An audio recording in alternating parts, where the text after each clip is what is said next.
Hello बच्चों, welcome आप सभी लोगों का हमारे यूट्यूब चैनल पे। और आज की इस वीडियो में आज के जो वीडियो है मतलब आपके लिए ना सबसे ज़्यादा बेनिफिशियल होने वाली है, जिनका भी कल आपका बोर्ड एग्ज़ाम है। देखो हम क्या करेंगे, हम ना अब इस वाली वीडियो में हम अपनी कोर कंसेप्ट से डीप रिवीजन करेंगे हर एक कंसेप्ट का। और मैं आपको 1 घंटे में सारे के सारे चैप्टर पर मैं रिवीजन आपको करा दूँगा, ठीक है। देखो भाई, अब अगर मैं आपको बताऊं कोर कंसेप्ट मतलब उसमें तो बहुत ज़्यादा है, हम तो बहुत थोड़ा ही डिस्कस यहाँ पे करेंगे कोर कंसेप्ट से, है ना। लेकिन इतना कर देंगे कि 90% आपके एमसीक्यूज भी उसमें कवर हो जाएंगे। एमसीक्यूज कवर हो जाएंगे, सारे के सारे फॉर्मूले कवर हो जाएंगे, सब कुछ कवर हो जाएगा, है ना। बस आप बने रहिएगा। देखो भाई, सबसे पहले हम आते हैं अपने रियल नंबर चैप्टर पे। तो रियल नंबर चैप्टर की अगर हम बात करें तो भाई प्राइम नंबर क्या होते हैं। प्राइम नंबर ऐसे नंबर होते हैं जिनका केवल और केवल ना दो ही फैक्टर होते हैं, या तो उनका फैक्टर 1 होता है या फिर वो फैक्टर वो खुद होता है। जैसे कि मैं बात करूँ 13, तो जो 13 है वो अपने से किसी भी छोटे नंबर से डिवाइड नहीं होगा, कि या तो 13 से होगा या 1 से होगा। तो ऐसे नंबर हमारे होते हैं प्राइम नंबर। अच्छा, अगर वहीं पे बात करें 12, तो देखो 12 2 से भी डिवाइड होता है, 3 से भी डिवाइड होता है, 4 से भी डिवाइड होता है, 6 से भी डिवाइड होता है। तो ऐसे नंबर होते हैं हमारे कंपोजिट नंबर, जिनके 2 से ज़्यादा फैक्टर है। तो अगर हम यहाँ हमने क्या समझा, प्राइम नंबर्स हो गया, कंपोजिट नंबर हो गया। अब ना ये वाला टाइप आपके पेपर में बार बार घूमते फिरते मिलेगा। क्या करेगा कि किन्हीं 3 नंबर की मल्टीप्लाई कर देगा प्लस उस एक सेम नंबर को वहीं पे राइट कर देगा। तो भाई अगर आपको ये दिखाना है कि ये कंपोजिट नंबर है P into Q into R plus R, को अगर आपको कंपोजिट दिखाना है तो बच्चों आर कॉमन ले लो। आर आपने कॉमन ले लिया, अंदर बचा पी क्यू प्लस 1, है ना, ठीक है। और ये वो नंबर बना होगा जो भी होगा। अब अगर आप यहाँ से देखते हैं भाई, एक तो इसका फैक्टर 1 है ही है, एक ही नंबर खुद है, लेकिन इसके तो फैक्टर ये 2 और आ गए, मतलब हो गया ये तो हमारा कंपोजिट नंबर। तो ये भी हो गया। अच्छा, एचसीएफ क्या होता है कि जब 2 नंबर का हम एचसीएफ लेते हैं ना, तो हम जो भी हमारे प्राइम नंबर है जो कॉमन है और विद द स्मॉलेस्ट पावर हम टेक करते हैं, कंसीडर करते हैं जो सबसे छोटी से छोटी पावर के साथ जो कॉमन हो, ठीक है, वो हमारा क्या हो जाता है, एचसीएफ हो जाता है। एलसीएम में हम उन्हीं मतलब हर एक प्राइम नंबर को लेते हैं। एचसीएफ में क्या लेते हैं, एचसीएफ में बस हम कॉमन नंबर को लेते हैं, है ना। कॉमन नंबर जिसकी मतलब मैक्सिमम से मैक्सिमम पावर जितनी कॉमन हो उससे उठा लो। अच्छा, एलसीएम में हम क्या लेते हैं, हर एक प्राइम नंबर लेंगे हाईएस्ट पावर के साथ। जैसा मान लो भाई ऊपर भी 2 है, नीचे भी 2 है, ऊपर 2 की पावर 8 है, नीचे 2 की पावर 7 है, तो हम केवल और केवल 2 की पावर 8 लेंगे और 2 की पावर 7 को छोड़ देंगे, ठीक है। इस तरीके से हम अपना एलसीएम लेते हैं, क्योंकि 2 की पावर 8 में उस 2 की पावर 7 भी आ जाता है, तो एलसीएम हो गया। अब किन्हीं भी 2 नंबर का जो एचसीएफ होता है और उन्हीं 2 नंबर का जो एलसीएम होता है वो मल्टीप्लिकेशन वो इक्वल होता है उन दोनों का प्रोडक्ट, उन दोनों नंबर के प्रोडक्ट के। अच्छा, अब एक थ्योरम है, क्या थ्योरम है भाई, वो थ्योरम ये कहती है कि if p is a prime number, अगर p एक प्राइम नंबर है और अगर वो a स्क्वायर पे डिवाइड करता है ना, तो p डिवाइड करेगा a को भी। अब हमें प्रूव करना है under root 2 is irrational, under root 2 irrational है, अंडर रूट 2 को हम इरेशनल प्रूव कर देना है ना। ये थ्योरम भी है, थ्योरम के लिए मैंने आपको दिखाई हुई है एक रियल नंबर वाली वीडियो में, उसमें आप देख लीजिएगा। अब अगर हम बात करें इसमें ना कई बार वो क्वेश्चन ऐसे देता है कि जैसे मान लो ये बोल देगा कि भाई +5 इसको आप इरेशनल प्रूव करो। तो बच्चों होता क्या है, 5 तो हमारा रेशनल है लेकिन ये इरेशनल है, और गिनी भी सम मतलब sum of irrational and rational number is irrational. अगर आप इरेशनल नंबर के साथ किसी भी रेशनल नंबर को कोई भी ऑपरेशन लगा दो, प्लस माइनस डिवाइड या फिर मल्टीप्लिकेशन, तो वो हमारा नंबर कंप्लीट इरेशनल हो जाता है। अच्छा, रियल नंबर हमारा कंप्लीट हो गया। अब आते हैं किसमें भाई, चैप्टर 2 पॉलिनोमियल में। अब पॉलिनोमियल में ना सबसे पहले देखो पॉलिनोमियल क्या होता है, जिसमें मैनी टर्म्स होती हैं अलजेब्रिक। जैसे कि मैं बात करूं, अब ना तुम्हें इसमें ध्यान रखना है polynomial on the degree on the basis of degree. तो जिसकी डिग्री 1 होती है उसको बोलते हैं लीनियर पॉलिनोमियल।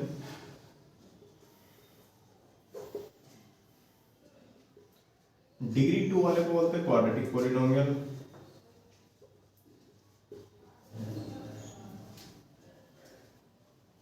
और डिग्री 3 वाले को बोलते हैं क्यूबिक पॉलिनोमियल।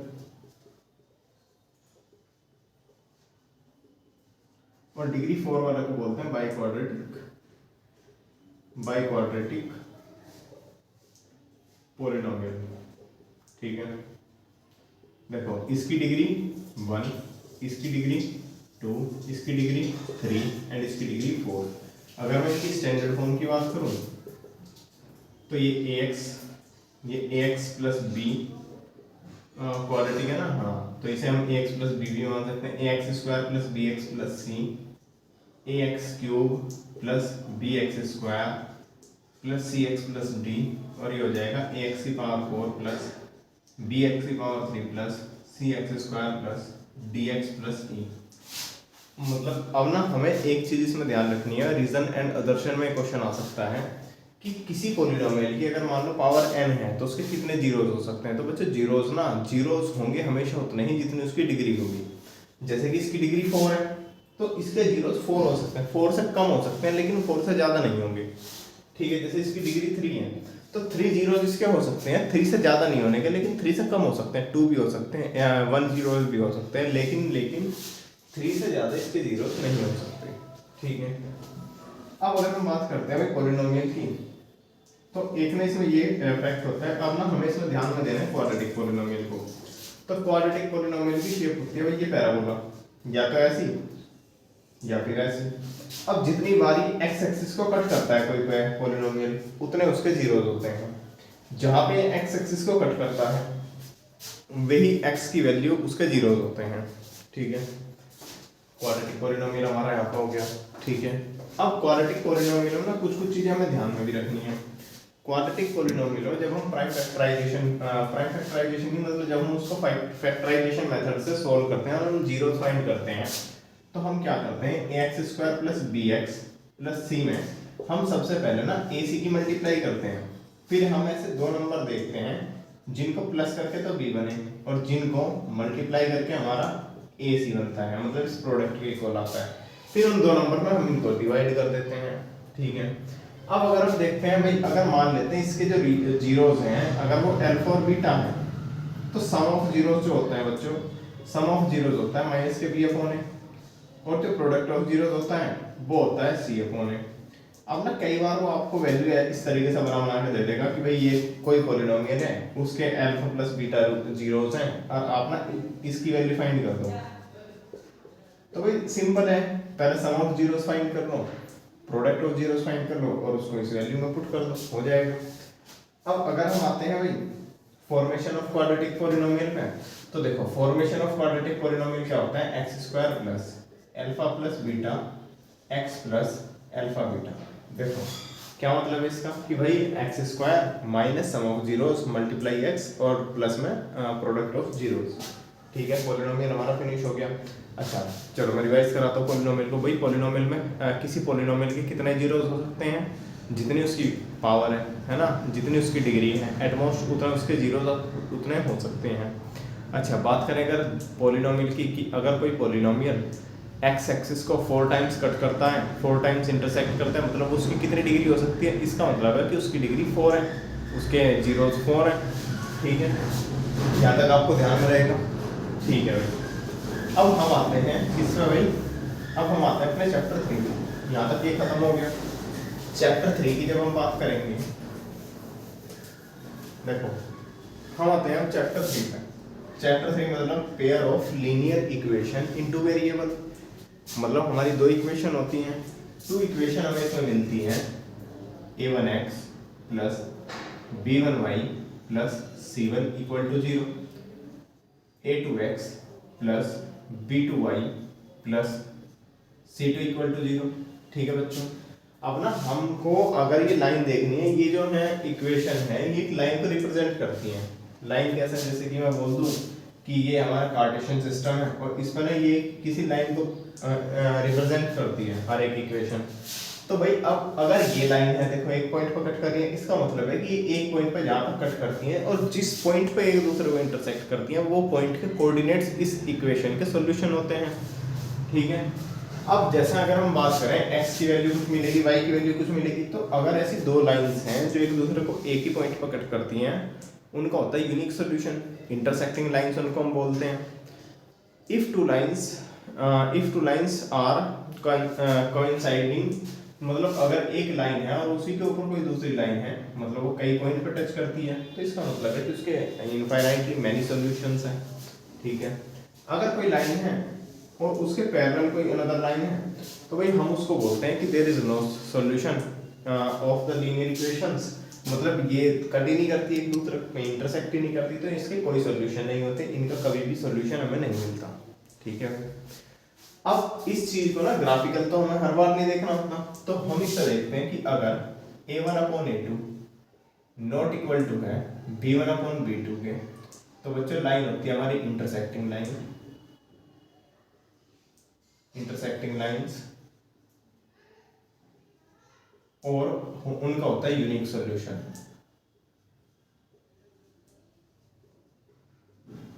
उनका क्या होता है भाई? Unique solution. ठीक है। अब अगर हम बात करें कि भाई अगर a1/a2 is equal to b1/b2 equal to में c1/c2, तो ये लाइन होती है कोइंसिडेंट लाइन, कोइंसिडेंट लाइन।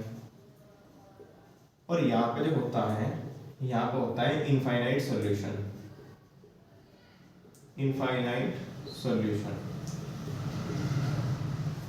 और अगर a1/a2 इक्वल हो b1/b2 के, लेकिन डज नॉट इक्वल टू हो c1/c2 के, तो यहाँ पे होती है हमारी ये parallel lines and no solution हम बोलते हैं, नो सॉल्यूशन हम यहाँ पर बोलते हैं। ठीक है। अब पेयर ऑफ लीनियर इक्वेशन में बच्चों तीन मेथड होते हैं हमारे। एक मेथड होता है इनको सोल्व करने का ग्राफिकल मेथड, ग्राफिकल मेथड होता है। सेकंड मेथड होता है substitution method, substitution method. And जो थर्ड मेथड होता है बच्चों वो होता है, वो आपका होता है एलिमिनेशन मेथड, एलिमिनेशन मेथड। ठीक है, ठीक है भाई। अच्छा, अगर मैं बात करूँ ग्राफिकल मेथड की, तो आप ना एक काम करो कि उसके लिए ना ग्राफ के रिप्रेजेंट मतलब कोऑर्डिनेट्स निकाल लो हर एक उसके लिए। जैसे कि आप ना हर एक इक्वेशन के लिए, मैं तो यहाँ पे बना रहा हूँ भाई, है ना, केवल केवल इसके लिए, ऐसे इसके लिए भी टेबल बना लो। एक बार x की वैल्यू 0 रख के देख लो, एक बार y की वैल्यू 0 रख के देख लो, ये फाइंड कर लो। अगर ये वैल्यू हमें इंटीजर नहीं मिलती 0 रखने पे, तो x की वैल्यू हम कुछ और राइट करते हैं, x की वैल्यू कुछ और राइट कर लो ताकि हमें y की वैल्यू भी इंटीजर मिले, y की वैल्यू कुछ और राइट करो ताकि हमें इंटीजर मिले। अब इंटीजर कैसे? बच्चे जो होते हैं चाहे नेगेटिव हो चाहे पॉजिटिव हो, लेकिन कंप्लीट नंबर हो, जैसे 3 है ना, 4 है, 5 है, 16 है, ऐसे नंबर वो होते हैं हमारे इंटीजर। अब सब्स्टिट्यूशन मेथड क्या कहता है? सब्स्टिट्यूशन मेथड ये कहता है कि भाई कोई भी हमारी दो इक्वेशन है, तो दो इक्वेशन में से किसी एक इक्वेशन में ना या तो आप x की वैल्यू निकाल लो या फिर y की वैल्यू निकाल दो, और उस y की वैल्यू को उठाकर दूसरे इक्वेशन में पुट कर दो। वो हमारा सब्स्टिट्यूशन मेथड है। एक वेरिएबल की वैल्यू निकल गई, फिर से उसको कहीं पे पुट कर देना कोई सी भी इक्वेशन में, तब हमारी दूसरे वेरिएबल की वैल्यू भी निकल जाएगी, और वैल्यू ही निकालना तो हमारा सोल्यूशन है। अच्छा, एलिमिनेशन मेथड क्या कहता है? एलिमिनेशन मेथड ये कहता है कि एक इक्वेशन में से दूसरी इक्वेशन को प्लस या माइनस करने पे हमारा एक वेरिएबल एलिमिनेट हो जाता है। कई बार हमें ऐसा होता है कि कई बार हमें उसमें मल्टीप्लिकेशन करनी पड़ती है, फर्स्ट इक्वेशन में किसी दूसरे नंबर से और सेकंड इक्वेशन में किसी दूसरे नंबर से, तब जाके वो हमारे इक्वल बनते हैं वेरिएबल के कोएफिशिएंट्स, तब हम उनको एलिमिनेट कर देते हैं प्लस या माइनस करके। तो एलिमिनेशन मेथड भी आपका आ गया। अब इस वाले क्वेश्चन में ना लैंग्वेज के क्वेश्चन बनते हैं। अब लैंग्वेज के क्वेश्चन को डील करने का सबसे बढ़िया जो मतलब प्रोसेस है, सबसे अच्छा प्रोसेस जो है वो ना, एक काम करो, जैसे कि मैंने अभी एक वीडियो शेयर की हुई है आपको, जिसमें एक 2 प्लेस अपार्ट फ्रॉम मतलब 100 kilometre and 2 places are 16 kilometre apart from, वो वाली है ना, तो आप उसको जरूर देख रहे हैं ना। कुछ कुछ टाइप के हैं, लेकिन डील करना आपको बता देता हूँ कि भाई ऐसे इस चैप्टर में लैंग्वेज वाले क्वेश्चंस को डील करने का ना एक सोल्यूशन है कि आप लैंग्वेज को पढ़ते जाओ।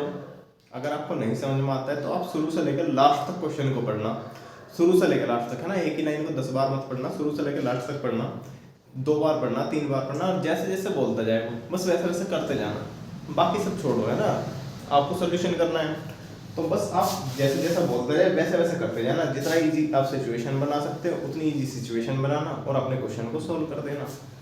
अब आते हैं भाई हम अपना पेयर ऑफ लीनियर इक्वेशंस भी हो गया, ठीक है।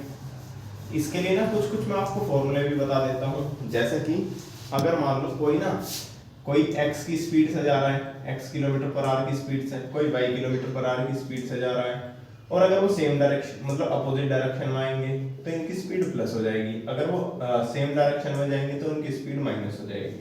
ठीक है, इस स्पीड से वो डिस्टेंस कवर करेंगे। फिर ये चीज़ ध्यान रखना। बहुत सारे फॉर्मूले हैं, जैसे कि सिंपल इंटरेस्ट है, कंपाउंड इंटरेस्ट है। सिंपल इंटरेस्ट का फॉर्मूला है भाई, सिंपल इंटरेस्ट का फॉर्मूला है कि जो भी प्रिंसिपल जो भी अमाउंट है ना, P into R into T upon में 100, ये है सिंपल इंटरेस्ट का। अब ऐसे तो बच्चों बहुत सारे फॉर्मूले हैं, तो आप ना इस फॉर्मूले को कहीं से आप रिवाइज कर लेना ना, वरना आपको ना कोर कंसेप्ट में मिल जाएंगे। कोर कंसेप्ट आप सर्च करना गूगल प्ले स्टोर पर, बुक्स सेक्शन में जाके कि कोर कंसेप्ट क्लास 10, आपको उसमें सारे के सारे सॉल्यूशन, सारे के सारे कंसेप्ट और सारे के सारे जितने भी मतलब यूज्ड होते हैं आपके फॉर्मूले चैप्टर्स में, सारे के सारे आपको मिल जाएंगे। अब आते हैं भाई चैप्टर 4 पर। चैप्टर 4 क्या है? Quadratic equation.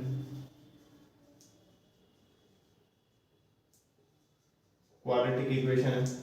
अब अगर हम बात करें क्वाड्रेटिक इक्वेशन की, भाई जो अभी अभी हमने पॉलिनोमियल रीड किया था, क्वाड्रेटिक पॉलिनोमियल, उसी को जीरो के इक्वल पुट कर देंगे।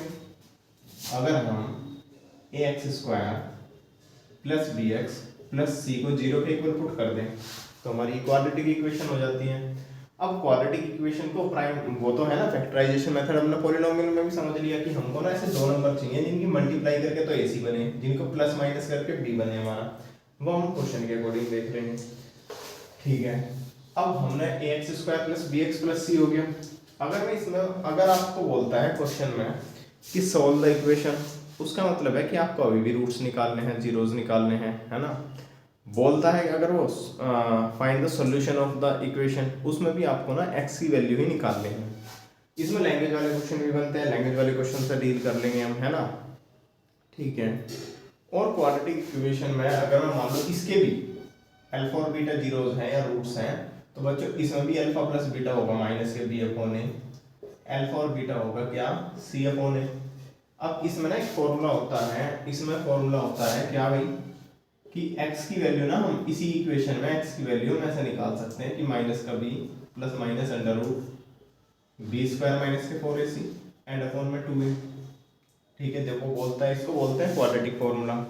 अब इस वाली चीज पर बहुत सारी चीज डिपेंड करती हैं, जैसे कि अगर मैं बात करूँ, इसको d बोलते हैं, डिस्क्रिमिनेंट बोलते हैं, इसकी वैल्यू होती है d² माइनस के 4ac। चलो अब ना टेबल बनाते हैं, टेबल बनाते हैं कि जब यहाँ पर राइट कर लेते हैं भाई, है ना, और यहाँ पर राइट कर लेते हैं, क्या क्या राइट करें भाई यहाँ पर, कि जब b²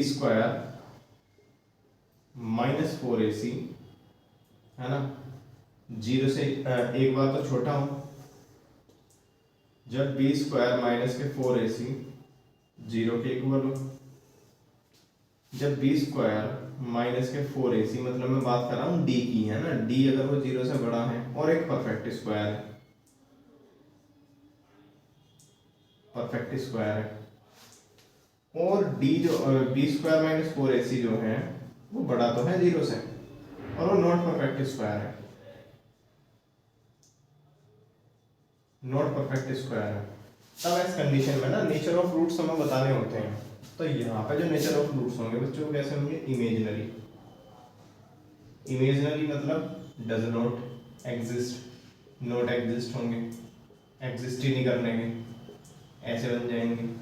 अच्छा, b² माइनस 4ac होंगे तो भाई इक्वल होंगे, एक तो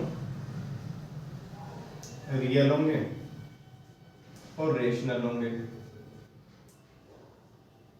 ठीक है, परफेक्ट स्क्वायर है तो बच्चों आपके क्या होंगे? अनइक्वल होंगे, अनइक्वल होंगे, रियल होंगे और रेशनल होंगे। ठीक है, अगर परफेक्ट स्क्वायर नहीं है तो बस रेशनल की जगह इरेशनल आ जाएगा, इरेशनल होंगे, अनइक्वल होंगे और रियल होंगे। ठीक है, इतनी बात आपको समझ में आई होगी बढ़िया तरीके से, है ना। जल्दी जल्दी से इसको समझो। ठीक है ना। 1 to 4 चैप्टर तक हम कर चुके हैं।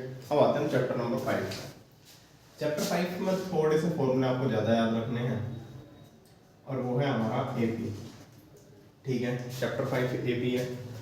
अब अर्थमेटिक प्रोग्रेशन को अगर हम देखते हैं, चलो मैं मान लेता हूँ कुछ टर्म ना हमारी A1 A2 A3 A4 और AN होगी। तो भाई ए के लिए हम A1 के लिए A यूज करते हैं, A2 के लिए A प्लस B यूज करेंगे, A3 के लिए A प्लस 2D, A4 के लिए A प्लस 3D, और ऐसे करते करते जब हम AN के लिए आएंगे तो A प्लस, अब देखो D जो है वो एक कम हो जा रहा है 3 से, तो यहाँ पे भी n से एक कम n माइनस 1 इंटू डी हो जाएगा। मतलब nth टर्म का जो फॉर्मूला होता है an का जो फॉर्मूला होता है वो क्या होता है a plus n minus 1 into D, ये होगा। ठीक है, अब बच्चों अगर हमें आप क्वेश्चन में वो क्या करेगा, क्वेश्चन में ना वो देगा, क्वेश्चन में ये करेगा, क्वेश्चन में हमें देगा कि भाई a 89 है, इतना है, ठीक है, a दे देगा, कोई दूसरी टर्म दे देगा कि भाई 17 टर्म इतनी है, 19 टर्म इतनी है, मतलब अगर 89 टर्म इतनी है और भाई 100 टर्म इतनी है, ये इतनी है, तो आप बताओ common difference and first term. तो बच्चों इसका तो पता है ना आपको, भाई इसको हम राइट कर सकते हैं, क्या राइट कर सकते हैं, इसको हम राइट कर सकते हैं a प्लस 99d, इसको हम राइट कर सकते हैं a प्लस 88d। अब जब आप इसमें से इसको माइनस करोगे, इसमें से इसको माइनस करोगे, तो भाई a से a कैंसिल, 99 में से 8d 11d आपको मिल जाएगा, जो भी हो d से फिर मतलब 11 से इस साइड डिवाइड कर देना, d की वैल्यू मिल जाएगी, d की वैल्यू इसमें पुट करोगे a की वैल्यू मिल जाएगी। ठीक है यहाँ तक। अब अगर हम इसमें नेक्स्ट पार्ट हैं तो ये हो गया है ना। अब हम कई बार ना इस an को अगर मान लो लास्ट टर्म ही है हमारी, तो हम इसको l भी मानते हैं, भाई l is equal to a plus n minus 1 into D. लेकिन जब हम बोलते हैं कि nth term from the last या फ्रॉम द एंड, तब वहां पर फॉर्मूला होता है l minus n minus 1 into D. ठीक है, अब अगर हम मानते हैं कि अगर मान लो कोई इतना तीन टर्म है बच्चों, a b और c, अगर ये AP में है, क्वेश्चन आएगा MCQs में आ जाएगा, 2 मार्क्स में आ जाएगा कि भाई चेक करके बता दो ये AP है या नहीं है। तो जब अगर हमें चेक करनी होते हैं a b और c अगर AP में है, तो हम क्या करते हैं, सेकंड टर्म में से फर्स्ट टर्म माइनस करते हैं b माइनस a, और हम ये देखते हैं कि c माइनस b के इक्वल है क्या है, अगर कॉमन डिफरेंस तो इक्वल ही आएगा अगर AP है, तो भाई b एक साइड आ जाएगा तो 2b, और ये हो जाएगा a प्लस c, b की वैल्यू हमें मिल जाएगी a प्लस c अपॉन 2। अब कई बार बच्चे इसको मतलब इस मीन से भी समझते हैं कि भाई a प्लस c का जो मीन होता है वो हमेशा b होता है। हाँ वो सही होगा बिल्कुल, है ना। तो हम इस तरीके से हम क्या करेंगे, इस वाले तरीके से हम किसी भी AP को चेक करेंगे कि भाई ये जो तीन टर्म है ये हमारी AP में है या नहीं है। ठीक है, ये हो गया हमारा, है ना, nth टर्म हो गया, फर्स्ट टर्म हो गया, सेकंड टर्म हो गया, थर्ड टर्म हो गया। अब अगर मैं आपसे बोल दूं कि भाई मुझे ना इन्हीं चीजों को सम करके बता दो, इनको ऐड करोगे जब आप सबको, तो क्या होगा, तो फर्स्ट n टर्म्स का जो सम होता है वो होता है n अपॉन 2 यानी कि number of terms and 2a plus n minus 1 into D. n होता है नंबर ऑफ टर्म्स, d होता है कॉमन डिफरेंस, a होता है फर्स्ट टर्म एंड sn होता है सम ऑफ n टर्म्स। ठीक है, जब हमें केवल फर्स्ट और लास्ट टर्म पता हो, मतलब अगर क्वेश्चन में first and last term given हो, तो ना हम ये वाला फॉर्मूला भी यूज कर सकते हैं। ठीक है, अब जो मोस्ट इंपोर्टेंट बात है जो मतलब कई बार पेपर में आ चुका है वो है कि भाई कई बार ना वो ऐसा बोलता है कि भाई SN का फॉर्मूला दे देगा कुछ, है ना। अच्छा आप मुझे बताओ, उसे छोड़ो, आप मुझे ये बताओ S1 क्या है, S1 की वैल्यू क्या होगी। भाई S1 मतलब एक ही टर्म का सम, मतलब अगर मैं बात करूँ इस A1 की तो भाई A1 ही तो S1 होगा। अगर हम बात करें S2 की, मतलब शुरू की दो टर्म का सम यानी कि A1 प्लस A2। अब अगर आप S2 में से S1 माइनस कर दो, मतलब A1 में से A2 माइनस कर रहे हो, इससे ये खत्म, आपको A2 की वैल्यू मिल जाएगी। समझ गए, ये क्वेश्चन आया था बच्चों, है ना, ये इसके भी आपका क्वेश्चन आया था CBSE में 2025 में, 2024 में भी, है ना। तो इसको ध्यान में रखना, सम ऑफ n टर्म्स हो गया। लेकिन जब हमारे सामने ना सबसे बड़ी प्रॉब्लम तब आएगी जब हमें सिलेक्शन ऑफ n टर्म्स करना होगा। भाई सिलेक्शन ऑफ n टर्म्स कैसे करें, सिलेक्शन ऑफ n टर्म्स अगर हम करें तो देखो, अब अगर ना हमें 2 टर्म्स लेनी है, 2 टर्म्स लेनी है, तो हम क्या लेंगे, a माइनस का d ले लेंगे और a प्लस का d ले लेंगे, और यहाँ पर हमारा कॉमन डिफरेंस बनेगा d, 2d, है ना, सही है। अगर हमें 3 टर्म्स लेनी है तब हम लेंगे a माइनस का d, a and a plus का d, और यहाँ पर हमारा कॉमन डिफरेंस d बन जाएगा। ठीक है भाई, ठीक है। और अगर हमें मान लो 4 टर्म्स लेनी है तो हम लेंगे a माइनस के 3d, a माइनस के d, a प्लस के d एंड a प्लस के 3d। यहाँ पर हमें फिर से कॉमन डिफरेंस 2d मिल जाएगा, है ना। इस तरीके से ले लेंगे। 5 टर्म्स बोलेगा तो बस a को ध्यान में रखो, तो हो जाएगा a माइनस के 2d, a माइनस के d, a प्लस के d एंड a प्लस के 2d, और यहाँ से हमें कॉमन डिफरेंस d मिल जाएगा। ऐसा होता है। सही है। यहाँ तक चैप्टर नंबर 5 भी हमारा फिनिश हो गया। सही है बच्चों। अब चलते हैं क्वेश्चन चैप्टर नंबर 6 पे। अब देखो चैप्टर नंबर जो 6 है वो है हमारा ट्राइंगल। अब अगर मैं बात करूँ बच्चों कि जो ट्राइंगल है वो ट्राइंगल होता है हमारा 3 तरह का, है ना। 3 टाइप्स का होता है। स्केलिन ट्राइंगल, आइसोसेलेस ट्राइंगल और इक्विलेटरल ट्राइंगल। ये तो होते हैं साइड के बेसिस पे। आइसोसेलिन ट्राइंगल स्केलिन ट्राइंगल मतलब भाई ए बी और सी अलग अलग होंगे। आइसोसेलेस ट्राइंगल मतलब ये 2 साइड इक्वल होंगी, कोई सी भी तीसरी साइड अलग होगी। इक्विलेटरल ट्राइंगल जिसके हमारे तीनों के तीनों साइड एक ही हो। फिर अगर हम एंगल के बेसिस पे देखते हैं तब भी हमारे 3 टाइप के होते हैं। जैसे कि एक होता है एक्यूट एंगल ट्राइंगल जिसमें कोई भी एंगल 90 डिग्री से ज़्यादा ना हो, 90 डिग्री से कम हो। एक ऐसा ट्राइंगल जिसका एक एंगल 90 डिग्री हो। अच्छा, फिर एक ऐसा ट्राइंगल भी होता है भाई जिसमें हमें ना एक एंगल हमारा 90 डिग्री से ज़्यादा होता है, ये होता है हमारा ऑब्ट्यूज एंगल ट्राइंगल।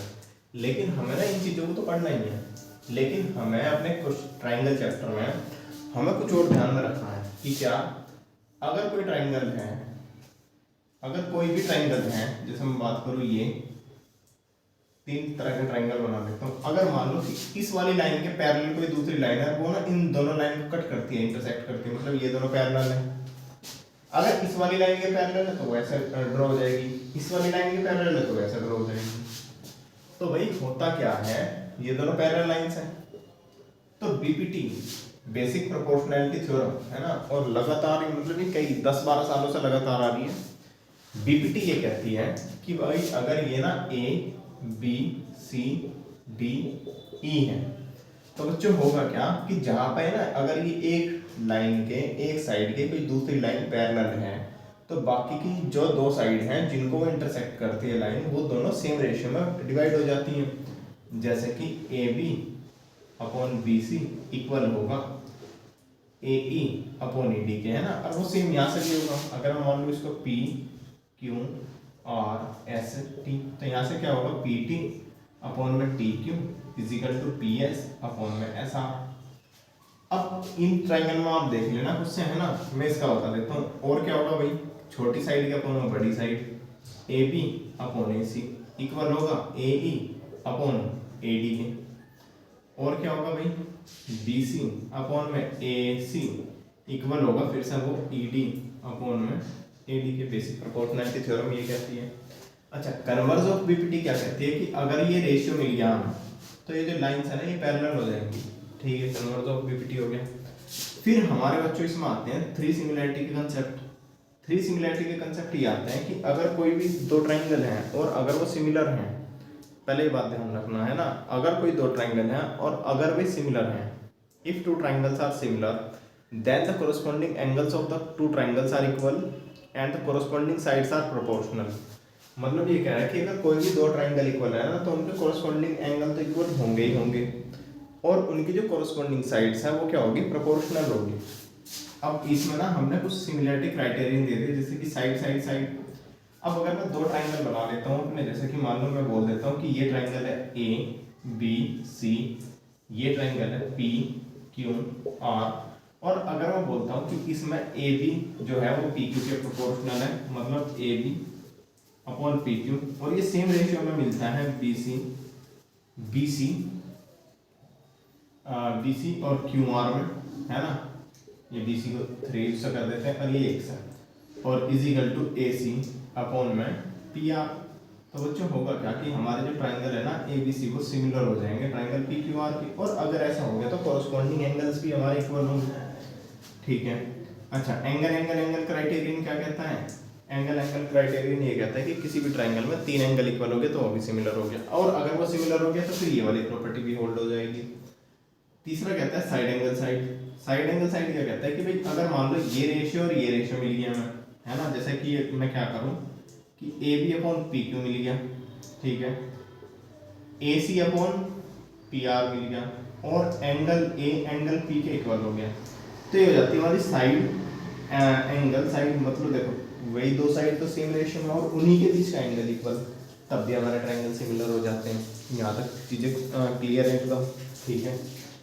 अब ना हमें इसमें एक चीज़ थोड़ी सी ध्यान में ये भी रखनी है कि कोई भी हमारा ट्रायंगल होता है और अगर हम उसका एक एक्सटीरियर एंगल निकालते हैं तो एक्सटीरियर एंगल उसके अपोजिट टू एंगल्स के सम के इक्वल होता है, ठीक है।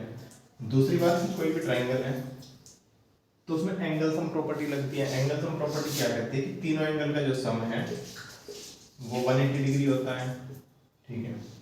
तो ट्रायंगल में भी हम ट्रायंगल भी फिनिश कर चुके हैं। अब हम आते हैं अपने 6th चैप्टर पे, कोऑर्डिनेट ज्योमेट्री का। अब आते हैं भाई इस पर चैप्टर नंबर 7 पर, ठीक है। चैप्टर 7 क्या है? Coordinate geometry.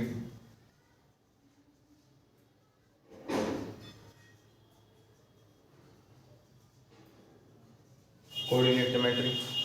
अब कोऑर्डिनेट ज्योमेट्री की जब हम बात करते हैं तो बच्चों पहले अगर मैं आपको बताऊं ना, चलो इसका थोड़ा सा रिवीजन ना हम कोर कंसेप्ट से करते हैं।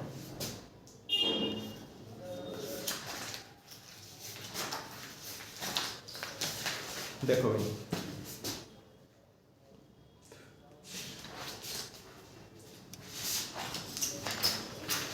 अब ये आपको दिखाई दे रहा होगा, ठीक है, दिखाई दे रहा होगा। अगर इसमें एक्स वाई है तो इस क्वाड्रेंट में आएगा, फर्स्ट क्वाड्रेंट में, मतलब positive positive, negative positive second quadrant में, नेगेटिव नेगेटिव थर्ड क्वाड्रेंट में, एंड पॉजिटिव नेगेटिव जो होंगे हमारे वो क्या होंगे भाई? फोर्थ क्वाड्रेंट में होंगे, ठीक है। अब अगर मैं आपके लिए ना इसका मैं कार्टेशियन सिस्टम बनाता हूँ तो देखो ये कार्टेशियन सिस्टम है, ये एक्स एक्सिस, ये वाई और ये वाई डैश, यहाँ पे दोस्तों ओरिजेंटल होता है, मतलब ओरिजिन होता है। तो अगर ये 1 2 3 4 है ना, 1 2 3 4 है। अब किसी पॉइंट को ना हमें लोकेट करना है, तो इस वाले क्वाड्रेंट में ना पॉजिटिव पॉजिटिव आते हैं, मतलब एक्स एक्सिस की वैल्यू भी पॉजिटिव और वाई एक्सिस की भी वैल्यू पॉजिटिव। और अगर मैं आपसे बोल दूं कि भाई मुझे ना 2 और 3 लोकेट करके बता दो किसी भी क्वाड्रेंट में, तो 2 देखो आप, ये है x, ये है y, इसको बोलते हैं एब्सिसा, इसको बोलते हैं ऑर्डिनेट। तो ऑर्डिनेट और एब्सिसा क्या होते हैं? ये होते हैं x एक्सिस और y एक्सिस से परपेंडिकुलर डिस्टेंस। मतलब मैं बात करूं x एक्सिस से 2 है भाई, तो x एक्सिस से 2 ये रही, मतलब यहाँ पे ऐसा कर दूं। y एक्सिस से 3 है, y एक्सिस से 3, मतलब ये वाला जो पॉइंट है वो हमारा क्या होगा? 2 और 3 होगा, ठीक है। अब कोऑर्डिनेट ज्योमेट्री में अगर मान लो कोई दूसरा पॉइंट है, जैसे कि मैं आपसे बोल दूं कि भाई आप ना -3 और 4 को आप लोकेट कर दो। अब आप ये बताओ, अब ये भी हमने देखा कि भाई -3 x कहाँ पाएगा? माइनस का इसमें आएगा और प्लस का y इसमें आएगा। देख लो y तो अभी भी ऊपर, अगर x एक्सिस के ऊपर है तो y पॉजिटिव होगा, अगर x एक्सिस के नीचे है तो y नेगेटिव होगा, अगर y एक्सिस के इस साइड है तो x पॉजिटिव होगा, y एक्सिस के इस साइड है तो x नेगेटिव होगा, ठीक है। तो ये होगा -1 -2 -3 -4, क्या ना -3 एंड 4 लोकेट कर दो, -3 ये रहा भाई और 4 ये रहा, तो मतलब ये वाला जो पॉइंट होगा वो -3 4 हो जाएगा, ठीक है। अब जब हमें ना इन दो पॉइंट के बीच की डिस्टेंस निकालनी होती है तब हम क्या करते हैं? एक फॉर्मूला यूज करते हैं और वो फॉर्मूला होता है डिस्टेंस फॉर्मूला। डिस्टेंस फॉर्मूला हमारा ये कहता है कि जो डिस्टेंस फॉर्मूला है वो होता है कि अब ना मैं क्या करता हूँ, इन ये जो नंबर है मेरे, ये जो कोऑर्डिनेट्स हैं, इनको ना मैं x1 y1 मान लो भाई, ठीक है। निकाल के नहीं दिखाना, बस मैं फॉर्मूला यूज करूंगा। तो ये डिस्टेंस फॉर्मूला होता है हमारा x1 - x2 का whole square plus y1 - y2 का होल स्क्वायर। अब ये क्या होता है? इस वाले फॉर्मूले से ना आपको लेंथ मिलती है, ठीक है। अब इसके ऊपर फर्स्ट कंसेप्ट है कि जब कोलिनियर पॉइंट्स, 3 पॉइंट अगर कोलिनियर है, चलो मैं बोल देता हूँ कि a और b और c ना 3 पॉइंट कोलिनियर है। तो अगर ये 3 पॉइंट कोलिनियर हैं तो भाई a b जो होगा वो ना, अगर मैं मान लेता हूँ ए बी जो होगा ना तो क्या होगा? ए सी प्लस बी सी होगा, ठीक है। मतलब ए बी बड़ी लाइन होगी और सी बीच में होगा, ये 3 पॉइंट कोलिनियर होगी। कोलिनियर का मतलब एक ही लाइन में। दूसरी प्रॉपर्टीज के लिए ये है कि अगर मैं मान लो ए सी देखता हूँ तो मेरा A B plus B C हो जाएगा, मतलब इस कंडीशन में हमारी बड़ी लाइन होगी ए सी और उसके बीच में होगा बी, ऐसा दिखा दो। अब तीसरा है, तीसरा क्या है भाई, तीसरा निकाल लो बी सी, तो उस कंडीशन में क्या होगा भाई ए बी प्लस ए सी, मतलब बी और सी तो होगा बड़ा और ए हो जाएगा बीच में। अब क्वेश्चन कहेगा कि show that these points are collinear, तब क्या करोगे तुम ना अलग अलग, जैसे मान लो ए है बी है और सी है, आप ए बी की भी डिस्टेंस निकाल लो, बी सी की डिस्टेंस निकाल लो, ए सी की डिस्टेंस निकाल लो, कोई से इनमें से देख लो फॉलो हो रहा है क्या। जैसे इसमें आपको पता है कि इन दो छोटे छोटे टुकड़ों को जोड़ दोगे तो आपको एक बड़ी सेगमेंट मिल जाएगा, तो ये कोलिनियर दिखा दोगे। अच्छा, दूसरा है इक्विडिस्टेंट का। इक्विडिस्टेंट में क्या करते हैं कि भाई इक्विडिस्टेंट का ना ये बोलता है कि कोई कोऑर्डिनेट्स है वो इससे भी और इससे भी ना सेम डिस्टेंस पे है, जैसे मतलब इससे भी उतनी डिस्टेंस पे इससे भी उतनी डिस्टेंस पे, तो भाई सही है होने दो डिस्टेंस पे, तो हम कह सकते हैं ना x1 माइनस x2 का whole square plus y1 minus y2 का होल स्क्वायर। चलो मैं ना एक काम करता हूँ, मैं ये मान लेता हूँ कि कोई पॉइंट जो है वो x और y है जो दोनों से सेम कंडीशन पे है, सेम इक्विडिस्टेंट पे, तो हम करेंगे क्या, फॉर्मूला लगा देंगे भी दोनों तरफ कह रहा है ना कि ये और ये लेंथ सेम है, तो मतलब ये दोनों इक्वल दिखा दिया। अब इस लेंथ को कैसे निकालेंगे, इस लेंथ को निकाल लेंगे x2 माइनस x का whole square plus y2 minus y का होल स्क्वायर। इस वाली लेंथ को कैसे निकालेंगे, x1 माइनस x का whole square plus y1 minus y का होल स्क्वायर। अब इन में से स्क्वायरिंग और बोथ साइड का तो रूट हटा दो, सोल्व कर लो, x y की वैल्यू निकाल दो, सही है। अब वो तुमसे कहेगा, यहाँ तक फिनिश हो गया है ना, यहाँ तक कोई प्रॉब्लम नहीं है। अब बच्चों अब क्वेश्चन आएगा नेक्स्ट टाइप का। नेक्स्ट टाइप कैसे कि भी 4 पॉइंट दे देगा, 4 पॉइंट्स दे देगा आपको, 4 पॉइंट्स के कोऑर्डिनेट्स दे देगा, 3 पॉइंट्स के कोऑर्डिनेट्स दे देगा, और वो आपसे बोलेगा कि भाई अगर 3 पॉइंट्स के कोऑर्डिनेट देगा तो बोलेगा कि बताओ कौन सा ट्रायंगल के कोऑर्डिनेट्स हैं। अगर 4 पॉइंट्स दे देगा तो आपसे बोलेगा कि बताओ कौन से क्वाड्रिलेटरल के क्या नाम है पॉइंट्स हैं। तो मैं आपको बताता हूँ, है ना, ध्यान से बस सुनिएगा। स्क्वायर, अगर हमारे 4 पॉइंट स्क्वायर के हैं, वर्टेक्सेस हैं किसी स्क्वायर के, तो भाई चारों साइड इक्वल होंगी, चारों साइड इक्वल होंगी, डायगोनल इक्वल होंगे, ठीक है। रोम्बस में आते हैं, रोम्बस में चारों साइड तो इक्वल होती हैं लेकिन डायगोनल नॉट इक्वल आते हैं। अगर डायगोनल इक्वल आ रहे हैं तो स्क्वायर है, डायगोनल नॉट इक्वल आ रहे हैं तो हमारे क्या है भाई, रोम्बस है। फिर आते हैं रेक्टेंगल और पैरेललोग्राम पे, सेम कंडीशन, आमने सामने की लेंथ इक्वल और डायगोनल इक्वल तो रेक्टेंगल, आमने सामने की लेंथ इक्वल लेकिन डायगोनल नॉट इक्वल तो पैरेललोग्राम। अब आते हैं भाई कौन से पा जाए हम, ठीक है, ये हो गया हमारे, है ना। अब आते हैं भाई ट्रायंगल में। ट्रायंगल में अगर तीनों पॉइंट्स मतलब तीनों डिस्टेंस इक्वल आ गई, हर तीनों पॉइंट्स के निकालेंगे तो तीनों पॉइंट्स इक्वल आ गए, तीनों पॉइंट्स इक्वल आ गए तो भाई कौन सा है, सॉरी तीनों डिस्टेंस इक्वल आ गई तो भाई इक्विलेटरल ट्रायंगल, दो डिस्टेंस इक्वल आ गई तो आइसोसेलेस ट्रायंगल, एक डिस्टेंस इक्वल आई तो एक डिस्टेंस इक्वल आने का मतलब है बच्चों कोई इक्वल नहीं है, स्केलिंग ट्रायंगल है। देखो आइसोसेलेस ट्रायंगल में ना आपको एक चीज और ध्यान रखनी थी कि भाई आमने सामने, जैसे मान लो ये दो एंगल इक्वल है, ये दो साइड इक्वल है, तो इसके सामने का एंगल ये और इसके सामने का एंगल ये भी इक्वल होंगे, ठीक है। इक्विलेटरल ट्रायंगल में आपको एक चीज ये ध्यान रखनी है कि हर एक एंगल तो होगा 60 डिग्री का, हर एक साइड इक्वल होगी, ठीक है। और इक्विलेटरल ट्रायंगल का जो फॉर्मूला होता है एरिया का, वो होता है √3/4 ए स्क्वायर। ए क्या होती है बच्चों, साइड होती है, ठीक है। तो ये आप देख लेना। अब बात आती है यहीं तक, है ना, यहाँ तक तो फिनिश हो गया सब कुछ।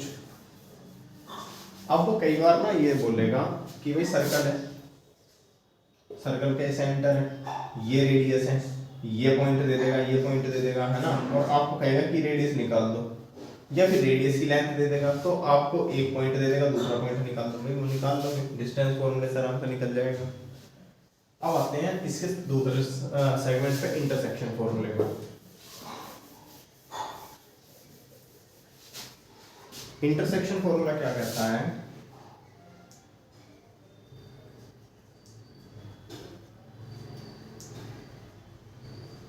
इंटरसेक्शन फॉर्मूला कहता है कि कोई लाइन है ए और बी, और ए और बी अगर मान लो ये m/n में, यहाँ पर कोई पॉइंट है m/n में डिवाइड करता है, तो होगा क्या, और मान लो ये पॉइंट है x1 y1, ये पॉइंट है x2 y2, तो इंटरसेक्शन फॉर्मूला जब हम लगाएंगे तो देखो भाई x1n है ना। इसको आप ना M1 M2 भी मान सकते हो और बढ़िया तरीके से, ताकि याद रहे। तो देखो हम क्या करते हैं, एक्स वाई के कोऑर्डिनेट्स अगर हमें निकालने हैं, इस पॉइंट के कोऑर्डिनेट्स निकालने हैं, ठीक है। देखो डिस्टेंस फॉर्मूला से निकलती है हमारी डिस्टेंस, इंटरसेक्शन फॉर्मूले से हमारी ये चीजें निकलती हैं 2 और 3, एक्स और वाई की वैल्यू, है ना, ठीक है। तो इससे हम निकालेंगे ना, तो बच्चों वो होगा m2x1 plus m1x2 and upon में m1 प्लस m2, ठीक है। m2y1 प्लस m1y2 अपॉन में m1 प्लस m2, ये हो जाएगा। अगर वो सेम रेशियो में डिवाइड कर रहा है, मतलब 1:1 में करना है, तो एक्स वाई की वैल्यू क्या हो जाएगी, एक्स वाई की वैल्यू हो जाएगी x1 plus x2 upon 2, y1 plus y2 upon 2, ये हो जाएगी। अब इसमें भी बोलेगा भी कोलिनियर प्रूव कर दो, कि पॉइंट चेक करो मतलब इस सेक्शन फॉर्मूले को यूज करके कि कोलिनियर है क्या पॉइंट। तो जब वो सेक्शन फॉर्मूले को यूज करके बोलेगा कि भाई पॉइंट्स को कोलिनियर चेक करना है, तो तब ना एक काम करना, क्या करोगे, k रेशियो 1 में मान लेना, और k रेशियो 1 में अगर k की वैल्यू दोनों बार इक्वेट करके हमारी इक्वल आ गई तो हमारे पॉइंट्स कोलिनियर है, ठीक है। जैसा मान लो वो बोलता है कि चेक करो a b और c जो है वो कोलिनियर है, तो मान लेना कि जो c पॉइंट है वो a b को k रेशियो 1 में डिवाइड करता है, k की वैल्यू इक्वल दिखा देना। अगर k की वैल्यू हर बार इक्वल आ गई दोनों बार इक्वेट करके, तो हमारे कोलिनियर है, ठीक है। फिर हम आते हैं भाई इससे, एक होता है हमारे इसमें ट्राइंगल। ट्राइंगल के अगर मान लो ये फॉर्मूले हैं x1 y1, ये वर्टेक्स है x2 y2 और ये है x3 y3, तो इसका सेंट्रोइड का फॉर्मूला क्या होता है, इसका सेंट्रोइड का फॉर्मूला होता है x1 plus x2 plus x3 कोण में 3, y1 plus y2 plus y3 upon में 3, ये हमारे सेंट्रोइड का फॉर्मूला है, ठीक है, कोई प्रॉब्लम नहीं है ना। अब अगर हम आगे बढ़ते हैं, इसमें हो गया हमारा कोऑर्डिनेट ज्योमेट्री में सेक्शन फॉर्मूला हो गया। अब वो बोलेगा कि भाई आप ये चेक करके बताओ कि x एक्सिस पर और y एक्सिस पर, x एक्सिस और y एक्सिस पर वो पॉइंट उठा लेगा, फिर बोलेगा कि रेशियो 1 में। तो अगर हम देखते हैं y एक्सिस पे, तो y एक्सिस पे होती है x की वैल्यू 0, x एक्सिस पे देखें तो y की वैल्यू 0, और अगर हम y एक्सिस पे देखते हैं तो x की वैल्यू 0। मतलब अगर यहाँ पर आपको कोई पॉइंट कंसीडर करना है तो वो पॉइंट होगा आपका 0 और y, यहाँ पर कोई पॉइंट कंसीडर करोगे तो वो आप कंसीडर करोगे x और 0, ठीक है। कोऑर्डिनेट ज्योमेट्री भी आपका फिनिश हो गया। अब आते हैं अपने नेक्स्ट चैप्टर पर, ट्रिग्नोमेट्री का। अब बच्चों हम आते हैं किसको भाई, इंट्रोडक्शन टू ट्रिग्नोमेट्री का।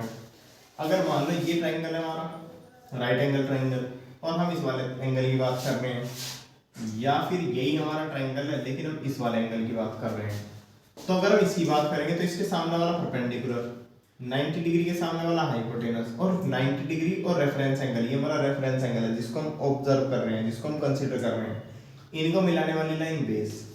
जैसे इसके साथ, अच्छा ये 90 है, तो 90 और रेफरेंस एंगल को मिलाने वाली लाइन बेस, रेफरेंस एंगल के सामने वाली लाइन परपेंडिकुलर, और इसके सामने वाली लाइन हाइपोटेनस, ठीक है। अब आते हैं इसमें साइन थीटा कोस थीटा में। तो भाई जो साइन थीटा होता है वो होता है, इसको अगर मैं थीटा मान लूँ, है ना, किसी को भी थीटा मान लूँ, तो साइन थीटा होता है perpendicular upon hypo. Cos theta होता है बच्चों बेस अपॉन हाइपो, और टेन थीटा होता है परपेंडिकुलर अपॉन बेस, ठीक है।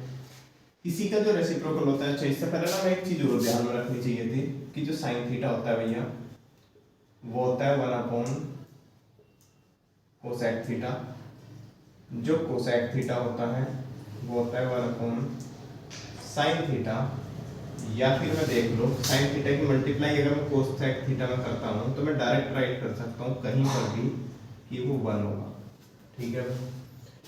ऐसे ही आपको याद रखना है कि जो कोस थीटा है वो होता है 1 अपॉन सेक थीटा, जो सेक थीटा है वो फिर होगा 1 अपॉन कोस थीटा, और सेम कंडीशन में कि जब आप सेक थीटा की मल्टीप्लाई कोस थीटा में करोगे तो आपको 1 मिलेगा, ठीक है।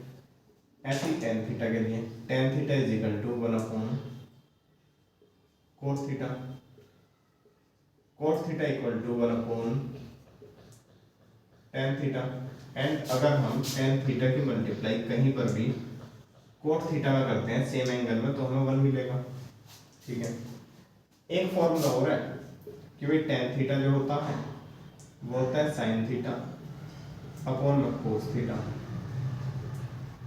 जो कोट थीटा होता है बच्चों वो होता है कोस थीटा अपॉन में sine theta.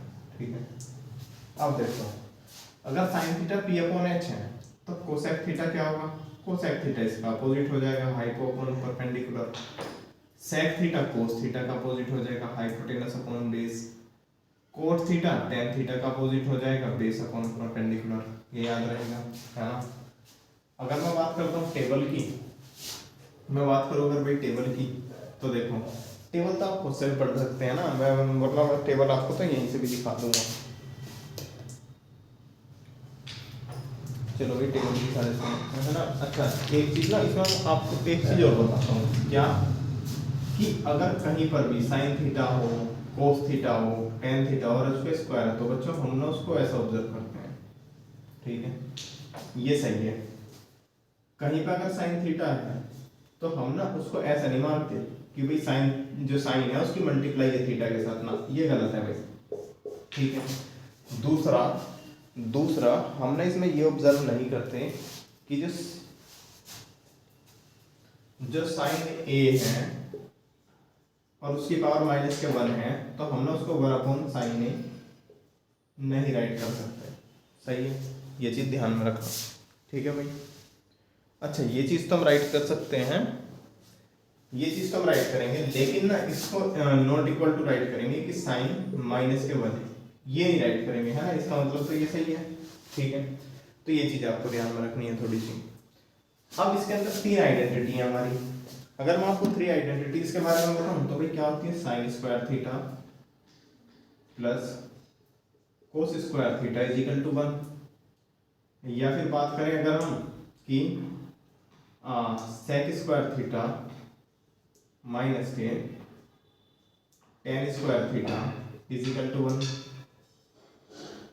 Cosec square theta minus के cot square theta is equal to 1 है ना। ये 3 आइडेंटिटी हैं, इनको बदल के यूज कर लेना। जैसे साइन थीटा की वैल्यू साइन स्क्वायर थीटा की वैल्यू चाहिए तो 1 माइनस के cos square theta, sec square theta की वैल्यू चाहिए तो टेन स्क्वायर कोस साइड है तो 1 प्लस टेन स्क्वायर थीटा है ना, इस तरीके से।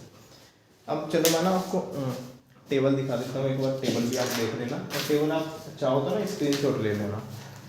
ये बच्चा आपकी टेबल है।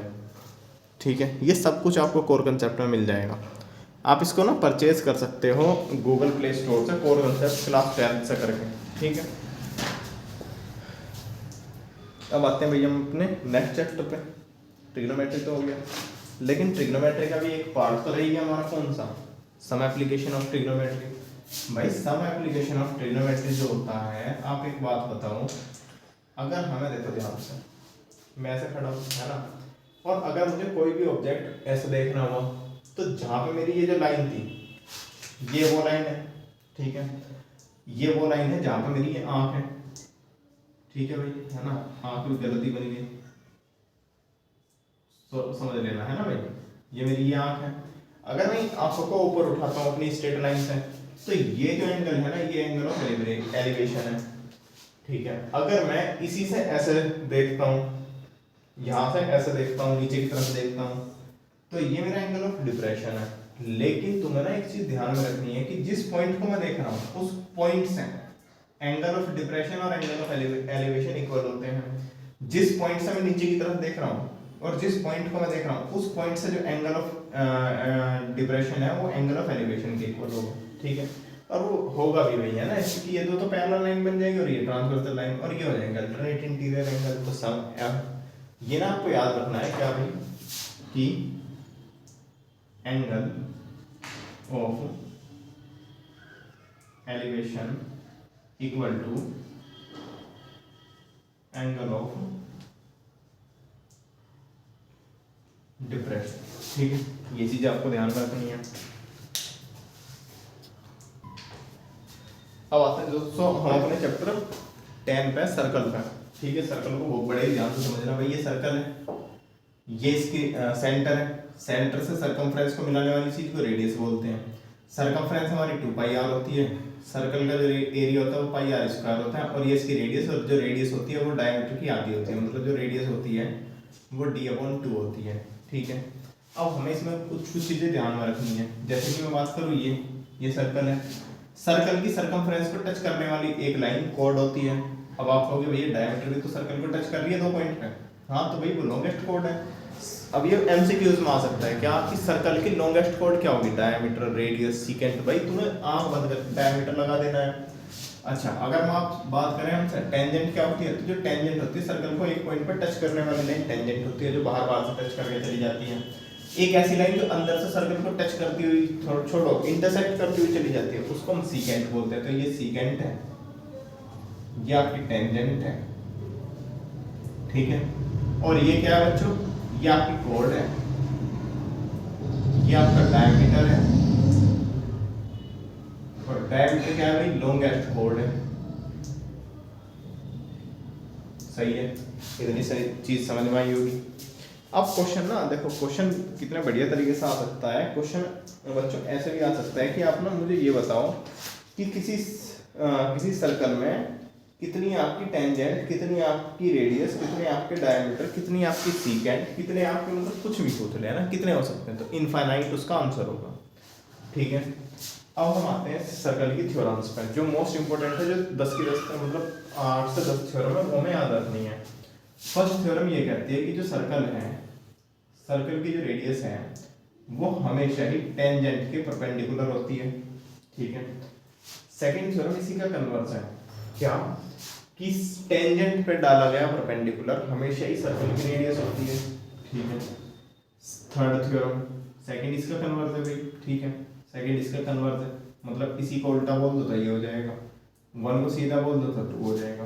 3 क्या कहती है कि कोई सर्कल है, एक्सटर्नल पॉइंट से दो डाली गई जो टेंजेंट होती है वो हमेशा इक्वल होती है। जैसे कि मैं अगर इसको पी बोल दूं, इसको टी बोल दूं और इसको एस बोल दूं, तो जो बच्चों हमेशा पी टी और पी एस होगा वो हमेशा इक्वल होगा। ठीक है, फोर्थ थ्योरम क्या कहती है भाई, फोर्थ थ्योरम ये कहती है कि जो सर्कल है, सर्कल के एक्सटर्नल पॉइंट से कोई हमारी 2 टेंजेंट आती है, और ये जो 2 टेंजेंट है ना, ये सेंटर पे जो हमारा एंगल बनाती है, ये और ये एंगल इक्वल होते हैं, और एंगल ऑफ इंक्लिनेशन भी हमारा यहाँ से इक्वल होता है। ठीक है, फिफ्थ थ्योरम ये कहती है बच्चों कि डाला गया, मतलब जो अगर कोई एक्सटर्नल पॉइंट से सर्कल पर परपेंडिकुलर टेंजेंट डालते हैं, तो ये वाला और ये वाला एंगल जो होता है, इनका जो सम होता है वो 180 डिग्री होता है, मतलब सप्लीमेंट्री होता है। सिक्स्थ थ्योरम ये कहती है, सिक्स्थ थ्योरम ये कहती है कि कोई सर्कल है और सर्कल के डायमीटर से डाली गए 2 टेंजेंट हमेशा ही एक दूसरे के पैरेलल होते हैं। जैसे कि मैं बात करूँ इसकी ए बी की, इसकी बात करूँ पी क्यू की, और ये अगर सर्कल के डायमीटर पे टेंजेंट है तो वही जो ए बी है वो पैरेलल होगी किसके भाई, ए बी जो है वो पैरेलल होगी किसके, पी क्यू के। ठीक है, सेवंथ थ्योरम क्या है, सेवंथ थ्योरम इसी की उल्टी है। सेवंथ थ्योरम में ना हमें ये प्रूव करना पड़ता है कि भाई डायमीटर, जो 2 टेंजेंट जो पैरेलल टेंजेंट्स को मिलाने वाली लाइन होती है वो हमेशा डायमीटर होती है, सेंटर से होकर जाती है। ठीक है, सेवंथ थ्योरम इसका कन्वर्ज हो गया। एट्थ थ्योरम क्या कहती है, एट्थ थ्योरम ये कहती है कि किसी सर्कल में ना केवल और केवल 1 टेंजेंट हो सकती है। नाइन्थ थ्योरम बच्चों ये कहती है कि सर्कल से टेंजेंट है और टेंजेंट पर जो डाला गया परपेंडिकुलर है वो हमेशा ही सेंटर से होकर गुजरता है। सही है, सारी की सारी आपको थ्योरम रिवाइज होगी। एक थ्योरम और भी है वैसे तो है ना, उसको हम याद रखें ना रखें कोई दिक्कत नहीं, लेकिन उसे क्वेश्चन प्रूव करना आना चाहिए। वो है कि quadrilateral circumscribing the circle is a rhombus. ठीक है, वो चीज़ आपको ध्यान में रखनी है। तो सर्कल की हमारे सारी की सारी थ्योरम यहाँ से रिवाइज हो जाती है। फिर अब हम आएंगे एरिया रिलेटेड टू सर्कल पे। अब आते हैं अपने चैप्टर नंबर 11 पे, एरिया रिलेटेड टू सर्कल पे। हाँ ठीक है, एरिया रिलेटेड टू सर्कल पे जब हम आते हैं तो वही ध्यान में रखना थोड़ा सा, ये सर्कल है, ये कोड है, तो ये कोड जो है वो सर्कल को ना 2 सेगमेंट में तोड़ देती है। ये तो है मेजर सेगमेंट और ये है बच्चों माइनर सेगमेंट। ठीक है, कोई सर्कल है, ये डायमीटर, ये सेक्टर है इसका, ये सेक्टर है, ये माइनर सेक्टर है, और ये क्या है भाई, इसका मेजर सेक्टर है। ठीक है, ये सेंटर है, ये इसकी रेडियस है। तो अगर मान लो अच्छा ठीक है, पहले सर्कल से देखते हैं, थोड़ा सा सर्कल से ही देखते हैं भाई। ये सर्कल है, इसकी क्या है भाई, ये सेंटर है। तो सर्कल का जो पैरामीटर होता है वो क्या होता है, सरकमफ्रेंस। तो सरकमफ्रेंस, सरकमफ्रेंस ऑफ सर्कल क्या होता है बच्चों, सरकमफ्रेंस ऑफ सर्कल होता है 2 पाई आर, अगर इसकी रेडियस आर है, ठीक है।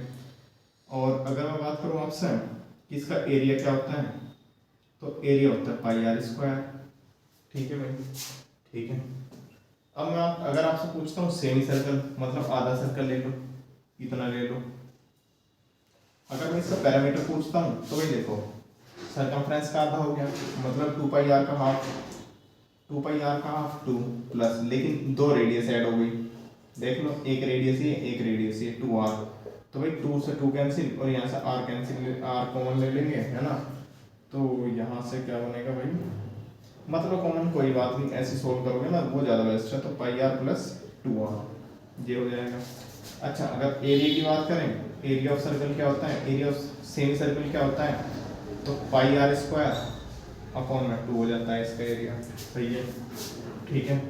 अब अगर हम बात करते हैं क्या कि सर्कल है, उसको ना हमने 4 टुकड़ों में तोड़ दिया और चारों के 4 इक्वल है, ठीक है। मतलब ये सेंटर है, ये रेडियस है, ये रेडियस है, ये सेंटर है। अगर मैं इसको थोड़ा सा आपको दिखाऊं तो भाई ये कुछ कुछ ऐसा दिखाई देगा ये। तो इसको बोलते हैं क्या, इसको बोलते हैं क्वाड्रेंट।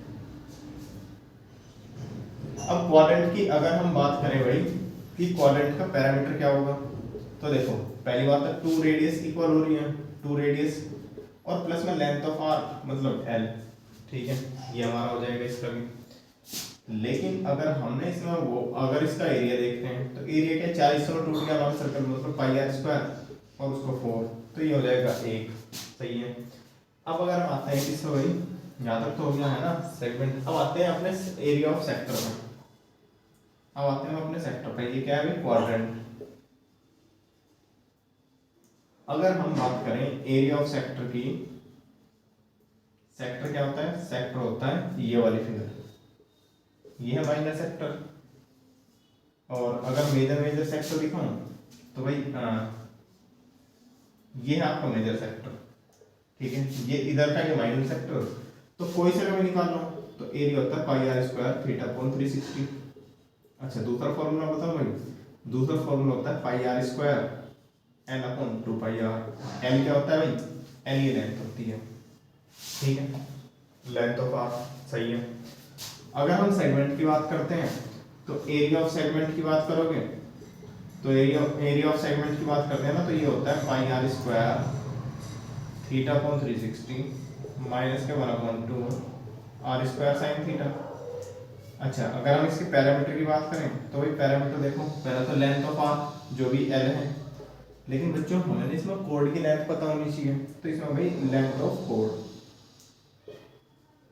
कैसे निकालेंगे वो तो क्वेश्चन के ऊपर डिपेंड करता है ना, कि क्वेश्चन हमें किस तरीके से गिवन है, तो ये आपको समझ में आ गया होगा, ठीक है।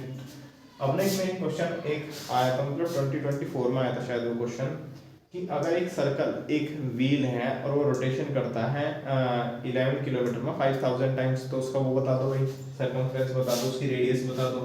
तो बच्चों अगर कोई व्हील है, कोई पहिया है ना, अगर वो पहिया एक बार घूमता है, अगर कोई व्हील है एक बार रोटेट करता है, तो भाई वो अपनी इस सर्कमफ्रेंस को कवर करेगा, मतलब वो 2 पाई आर कवर करेगा, है ना। तो ये चीज ध्यान रखना, ठीक है। इतना हो गया, सब कुछ हो गया ना भाई, ठीक है। एरिया रिलेटेड टू सर्कल भी हमारा कंप्लीट हो गया। लेकिन अगर आपको फिर भी कोई प्रॉब्लम है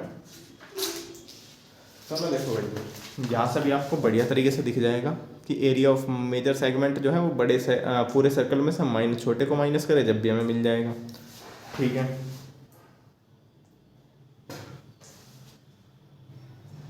और इसके लिए ना बच्चों एक फॉर्मूले की लिस्ट चाहिए, आप ना इसको भी इसका स्क्रीनशॉट ले सकते हो, स्क्रीनशॉट ले लो, ठीक है। ये रहा देखो, फोर्थ जो पार्ट वाला है कि भाई रोटेशन ऑफ व्हील वाला, तो इसको आप ले सकते हैं, ठीक है, स्क्रीनशॉट ले लो। अब हम आते हैं सरफेस एरिया एंड वॉल्यूम का। सरफेस एरिया एंड वॉल्यूम ना हम कोर कंसेप्ट से ही कवर करेंगे, मतलब बुक से ही कवर करेंगे, वो ज़्यादा बेस्ट है। देखो बच्चों, ये जो आपको दिखाई दे रही है ये आपकी 2D फिगर है, ठीक है। अब अगर मैं आपको ना 2D फिगर के फॉर्मूले दिखाऊं तो देखो, ये हमारे स्क्वायर के फॉर्मूले हैं, ये रेक्टेंगल के फॉर्मूले हैं, ये हमारे ट्रायंगल के फॉर्मूले हैं, ये हमारे सर्कल के फॉर्मूले हैं। ठीक है, अब अगर हम थोड़ा सा और देखते हैं इसको भाई, तो बच्चों नहीं पता आपको तो भाई इसमें देखो आपको कितना बेहतरीन तरीके से दिखाई देगा, है ना, कि वर्टेक्स किसको बोलते हैं, कॉर्नर को, एज किसको बोलते हैं, वो जो हमारी लाइंस हैं, है ना। ठीक है, ये हमारी एज हो जाती है। अब अगर हमें आपको क्यूबॉइड के फॉर्मूले चाहिए तो क्यूबॉइड ये रहा। ठीक है, क्यूब के फॉर्मूले चाहिए तो क्यूब के सारे फॉर्मूले यहाँ पर मिल जाएंगे। ठीक है, सिलेंडर के फॉर्मूले चाहिए बच्चों, तो सिलेंडर के फॉर्मूले आपके ये रहे। Right circular cylinder, hollow cylinder के चाहिए तो भाई ये फॉर्मूले हैं। ठीक है, ये अब इस चैप्टर में इतना समझाने को नहीं है, लेकिन बस फॉर्मूले हैं तो फॉर्मूले आप याद रख लो। स्पेरिकल शेल है तो उसके फॉर्मूले ये हैं, स्फीयर के भी हो गया ना। और अगर हम बात करें हेमिस्फीयर की तो ये है, और राइट सर्कुलर कोन की तो फॉर्मूले सारे ये हैं। ठीक है, मैं आपको सब कुछ इसमें नहीं दिखा रहा हूँ अभी, है ना। और अगर फ्रस्टम के भी फॉर्मूले चाहिए तो भाई फ्रस्टम के फॉर्मूले भी आपको मतलब यहाँ पर दिख जाएंगे, है ना, कि फ्रस्टम के फॉर्मूले क्या है। ठीक है, तो इतना आपको समझ में आया होगा। अब आते हैं अपने चैप्टर स्टैटिस्टिक पे। स्टैटिस्टिक में क्या होता है, स्टैटिस्टिक की जो सेंट्रल टेंडेंसी वो क्या है, mean, median and mode. Mean, median and mode. ठीक है, पहला मीन के बारे में बात करते हैं। मीन क्या होता है, एक एवरेज वैल्यू होती है ना। अगर मीन का नॉर्मल फॉर्मूला देखते हैं, मीन को अगर हम एक्स बार से रिप्रेजेंट करते हैं तो ये होता है x1 plus x2 plus x3 plus xn upon में n नंबर ऑफ टर्म्स। ठीक है, मतलब sum of observation is equal to sum of observation और अपॉन में नंबर ऑफ ऑब्जर्वेशन। ठीक है, ये हमारा हो जाएगा। लेकिन बच्चों जब हम ना स्टैटिस्टिक में ग्रुप डाटा की बात करते हैं ना, तब हमको मीन निकालने में प्रॉब्लम होती है। तो भाई वैसे तो मैंने मीन, मीडियन और मीन मीडियन की तो क्लास हो चुकी है, मोड की भी अवेलेबल हो जाएगी, है ना। आप यूट्यूब पे जाकर देख सकते हो, मोड की भी क्लास अवेलेबल हो जाएगी आपको। मीन के सारे टाइप वाइज क्वेश्चन कवर हो चुके हैं। लेकिन मैं चलो फिर भी आपको बताता हूँ कि ना आपको अगर डायरेक्ट मेथड से जाना है, डायरेक्ट मेथड से जाना है, ठीक है, तो बच्चों डायरेक्ट मेथड से हम जब जाते हैं तो डायरेक्ट मेथड से ना हम पहले क्या करते हैं, एक्स आई की वैल्यू निकालते हैं, है ना, मतलब सी आई निकालते हैं, सी आई क्लास इंटरवल। फिर हम एफ आई की वैल्यू राइट करते हैं, फिर हम एक्स आई की वैल्यू राइट करते हैं, और फिर हम क्या करते हैं, फिर हम ना एफ आई एक्स आई की वैल्यू फाइंड करते हैं। यहाँ पर हम सिग्मा एफ आई एक्स आई की करते हैं, मतलब इन सारी चीज़ों को प्लस कर देते हैं, यहाँ पे इन सारी चीज़ों को प्लस कर देते हैं और सिग्मा एफ आई की वैल्यू राइट करते हैं। और यहाँ से डायरेक्ट मेथड से हमारा जो फॉर्मूला होता है वो होता है सिग्मा एफ आई एक्स आई की वैल्यू, मतलब इस वाली वैल्यू को इस वाली वैल्यू से डिवाइड कर देते हैं। ठीक है, ये हमारा डायरेक्ट मेथड है। दूसरा मेथड कौन सा है, assumed mean method. Assumed mean method, assumed mean method में क्या करते हैं, पहले क्लास इंटरवल वही, फिर हम एफ आई की राइट करेंगे, फिर हम एक्स आई राइट करेंगे, अब की बार हम डी आई राइट करते हैं। डी आई क्या होता है भाई, एक्स आई माइनस के ए होता है। ए को हम यहीं से किसी को मान लेते हैं, ठीक है, जो मीड की टर्म होती है नॉर्मली हम उसको मानते हैं। यहाँ से एफ आई निकाल लो प्लस करके, फिर बच्चों यहाँ पे एफ आई डी आई निकालते हैं, मतलब एफ आई मल्टीप्लाई अब डी में इनको भी प्लस कर देते हैं। यहाँ पर हमारा सिग्मा एफ आई डी आई निकल जाएगा। अब फिर हमारा एज्यूम्ड मीन का फॉर्मूला क्या है, X bar is equal to A जो हमने यहाँ से माना था एज्यूम्ड मीन, फिर sigma F I D I and upon में सिग्मा एफ आई। ठीक है, ये हमारा एज्यूम्ड मीन का फॉर्मूला है। अब तीसरा है हमारा, तीसरा कौन सा भाई, step deviation method. Step deviation method, step deviation method में हम एफ सी आई निकालेंगे, एफ आई राइट करेंगे, एक्स आई राइट करेंगे, डी आई राइट करेंगे, क्या करेंगे भाई, C I F I X I D I क्या होता है एक्स आई माइनस ए, और फिर हम राइट करते हैं यू आई क्या होता है भाई, डी आई अपॉन में एच, और फिर हम मल्टीप्लाई कर देते हैं एफ आई की यू आई में। यहाँ पर हम sigma F I U I find करेंगे, प्लस कर देंगे सब कुछ, ठीक है, यहाँ पे इन सबको प्लस कर देंगे, सिग्मा एफ आई राइट करेंगे, और एक्स बार का फॉर्मूला हो जाएगा A plus sigma F I U I upon में सिग्मा एफ आई इंटू में एच। ठीक है, ये हमारे फॉर्मूले होते हैं मीन के लिए, जब हम मीन के लिए निकालते हैं। चलो जल्दी जल्दी से करो। अब ना एक काम करते हैं, जो आपके मीडियन के फॉर्मूले हैं, मीडियन के फॉर्मूले ना मैं आपको इससे ज़्यादा बढ़िया तरीके से समझा दूंगा, इससे समझेंगे। ठीक है भाई, देखो जब हमारी मीडियन में ना नंबर ऑफ एन, मतलब केस 1 जब हमारे नंबर ऑफ ऑब्जर्वेशन ओड हो, दिखाई दे रहा होगा भाई, है ना, बढ़िया से दिखाई दे रहा होगा। जब नंबर ऑफ ऑब्जर्वेशन ओड हो तो मीडियन निकलती है वैल्यू ऑफ n+1/2 सेकेंड तो ऑब्जर्वेशन।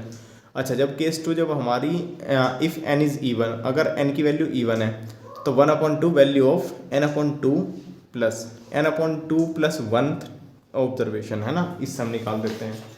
और अब जब हम मीडियन निकालते हैं ग्रुप्ड डाटा की, तो भाई हम ना ये वाला फॉर्मूला यूज़ करते हैं, ये वाला फॉर्मूला यूज़ करते हैं। अब इसमें ना आपको फॉर्मूला भी दिखाई देगा, कि भाई मीडियन क्या है, एल क्या है, एन क्या है, सी एफ क्या है, एफ क्या है, एच क्या है। ठीक है, फिर हम बच्चों आते हैं मोड पर। मोड क्या होता है? मोड होता है जो किसी डाटा में जो सबसे ज़्यादा बार रिपीट हुआ है। तो अगर हम मोड की बात करें तो भाई मोड ये रहा। ठीक है, mode of group data formula ये यूज़ करते हैं। नीचे नीचे सारी की सारी टर्म्स हैं। एक दोस्तों फॉर्मूला है इसका नॉर्मल सा, जो इनके अंदर रिलेशन बताता है मीन मीडियन मोड का, तो ये हमारा उसका फॉर्मूला है। ठीक है, अब हम ना आपको क्योंकि प्रोबेबिलिटी में इतना कुछ है नहीं खास, तो प्रोबेबिलिटी में ना कुछ काम की चीज़ें बस आपको बताते हैं और फिर हम आगे बढ़ेंगे।